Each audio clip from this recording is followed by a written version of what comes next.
ఎవరు ఎన్ని అడ్డంకులు కల్పించినా ఎన్ని రంకెలేసినా బీజేపీ వాళ్ళు సిల్లి గవ్వ తేరు. మోడీ ముందల నిలబడి అడిగే ధైర్యం నాదే. మా ఈడ బండి గుండు బాగానే మాట్లాడతారు ఈడ మైకుల ముందల, కానీ మోడీ ముందల వీళ్ళకి నిలబడి అడిగే ధైర్యం ఉందా? మోడీ నుంచి చిల్లి గవ్వ తెచ్చే ధైర్యం ఉందా? మోడీ వీళ్ళకి అపాయింట్మెంట్ అని ఇస్తాడా? మోడీ దగ్గరికి వీళ్ళ ముఖమే చల్లదు, వీళ్ళ ముఖమే గుర్తు పట్టాడు. మోడీ గుర్తు పట్టేటట్టుంటే Karimnagar కౌటర్ ring road Bandi Sanjay దేవాలి, Warangal కౌటర్ ring road తీసుకురావాలి. ఇవాళ కరీంనగర్ అభివృద్ధికి నిధులు మంజూరు చేయించుకురావాలి. ఇవాళ నిజంగానే మోడీ దగ్గర మీకు పరపతి ఉంటే కాళేశ్వరంలో 1000 కోట్లు కొల్లగొట్టిన కేసీఆర్ హరీష్ను బొక్కలు వేయాలి. కారు దందాలు ఇవాళ సంపాదించిన కేటీఆర్ను బొక్కలు వేపియాలి. బండి సంజయ్ గారు, మీరు ఈడుండి మా వాళ్ళని బెదిరించుడు, మా వాళ్ళ మీద రంకెలేసుడు కాదు. బండి సంజయ్ గారు, మీ శాతనైతే కేసీఆర్ను బొక్కలు వేపియండి.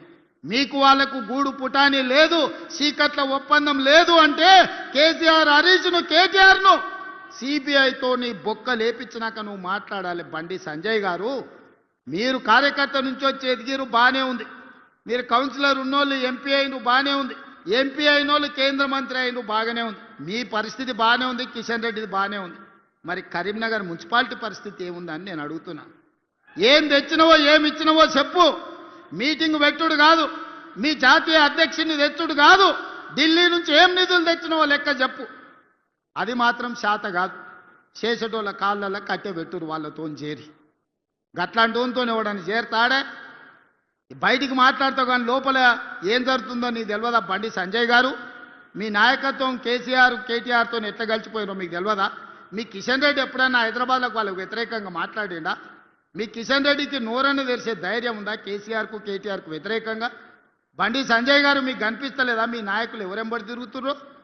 అందుకే మిత్రులారా, ఇవాళ తెలంగాణ రాష్ట్రాన్ని అభివృద్ధి చేసుకోవాలన్నా, తెలంగాణ రాష్ట్రంలో మున్సిపాలిటీలకు నిధులు ఇవ్వాలన్నా ఇవాళ కాంగ్రెస్ పార్టీతోనే సాధ్యమవుతుంది.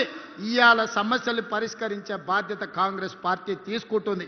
అందుకే మిత్రులారా, ఇంత మంచి కార్యక్రమాన్ని ఏర్పాటు చేసి అభివృద్ధికి పునాదులు వేసుకొని ఇవాళ మనం ముందుకు వెళ్ళాలనుకుంటున్నాం. ఎవరు ఏమి దేరు, ఎవరు ఏమి ఇయ్యరు, ఎవరో వస్తారని ఏదో చేస్తారని ఎదురు చూడాల్సిన పని లేదు. మనకు సత్తా ఉంది, మనకు శక్తి ఉంది, తెలంగాణ రాష్ట్రానికి ఆదాయం ఉంది. ఈ ఆదాయాన్ని పేదలకు పంచి పెట్టి సంక్షేమ పథకాలతో పాటు తెలంగాణ రాష్ట్రాన్ని అభివృద్ధి చేసే బాధ్యత ఇందిరమ్మ రాజ్యంలో మా మంత్రివర్గం అంతా తీసుకుంటుంది. మీ అందరి సహకారం ఉండాలి. కరీంనగర్లో మీరు 8 మంది ఎమ్మెల్యేలను గెలిపిస్తే 50% పదవులు ఇచ్చినామయ్యా. 3 మంత్రులు ఇచ్చినాం, 1 విప్ ఇచ్చినాం. ఇంతకంటే ఎక్కువ పార్టీ ఏమిస్తుంది మీరు చెప్పుర్రి? 8 మంది ఎమ్మెల్యేలను మీరు గెలిపిస్తే 3 మంత్రులు అయిన, 1 విప్ వచ్చిండు, 4 పదవులు ఇచ్చినాం.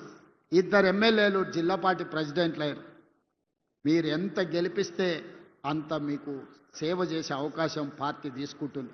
పిండిని బట్టి రొట్టి ఉంటుంది, మా అక్కలకు బాగా తెలుసు.